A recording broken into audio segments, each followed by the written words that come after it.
শুভ সন্ধ্যা sir. শুভ সন্ধ্যা। আজকে আমাদের চ্যানেলে আপনি যদি আমাদের দর্শকবৃন্দকে অ্যালিমনির বিষয়ে কিছু কথা বলেন।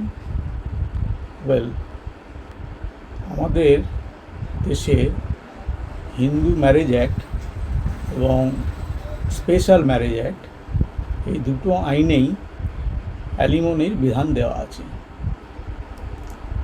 এছাড়াও মুসলিম আইনে বা মুসলিমদের ক্ষেত্রে কী হবে সেটা আজকে আলোচনা করব না। আজকে শুধু এই দুটো আইনে অ্যালিমনি বা খোরপোশের কী বিধান আছে সেই আলোচনাটুকুই করব।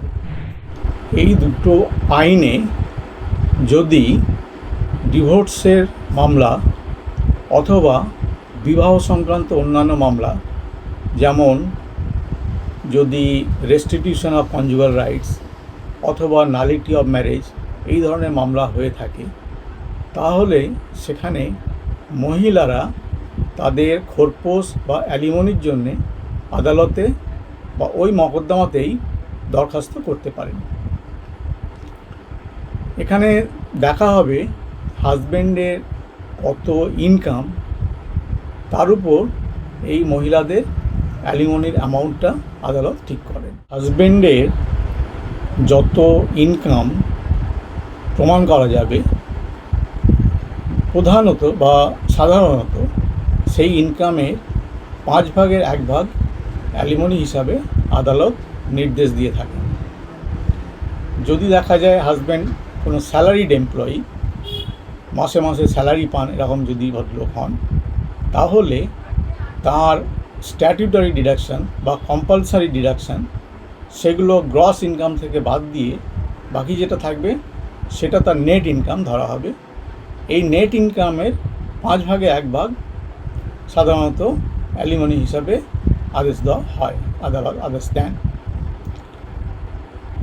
আর যদি দেখা যায় যে ওয়াইফেরও নিজস্ব রোজগার আছে, সেক্ষেত্রে অ্যালিমনির যে অ্যামাউন্টটা আদালত নির্ধারণ করেন সেখান থেকে সাধারণত ওয়াইফের যে মাসিক রোজগার, মাসিক ইনকাম, সেইটা বাদ দিয়ে বাকি যে অ্যামাউন্টটা হয় সেইটা অ্যালিমনি হিসাবে আদালত হাজব্যান্ডকে দিতে বলেন। এছাড়াও যদি মামলার খরচ বাবদ যদি স্ত্রী টাকার আবেদন করেন, তাহলে মামলার খরচের জন্য আদালত হাজব্যান্ডকে একটা অ্যামাউন্ট দিতে আদেশ করেন। এবার যদি দেখা যায় যে এই আদেশের পরেও হাজব্যান্ড টাকা দিচ্ছেন না ওয়াইফকে, সেক্ষেত্রে ওয়াইফের বেশ কিছু করণীয় বা কার্যক্রম আছে যেগুলো ওয়াইফ আদালতের কাছে চাইতে পারেন। যেমন আদালতের কাছে ওয়াইফ বলতে পারেন যে হাজব্যান্ড যদি মামলার পিটিশনার হন বা দরখাস্তকারী হন, তাহলে ওয়াইফ আদালতের কাছে চাইতে পারেন এই নন পেমেন্ট অফ অ্যালিমনির জন্যে সেই তার মকদ্দমাটা স্টে করা হোক।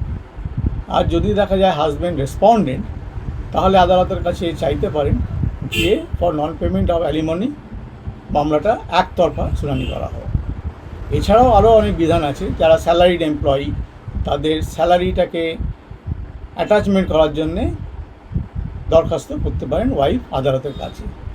আদালত সেই দরখাস্তর বেসিসে বা সেই দরখাস্ত কারণে হাজব্যান্ডের এগেনস্টে এই অর্ডারগুলো দিয়ে থাকেন। এছাড়াও যদি তারপরেও দেখা যায় যে আদালতের আদেশ অমান্য করছেন ওই হাজব্যান্ড, তাহলে সেক্ষেত্রে তখন আদালত মনে করলে তার বিরুদ্ধে ওয়ারেন্ট অফ অ্যারেস্টও ইস্যু করতে পারেন। আদালতের সেই এখতিয়ার আছে।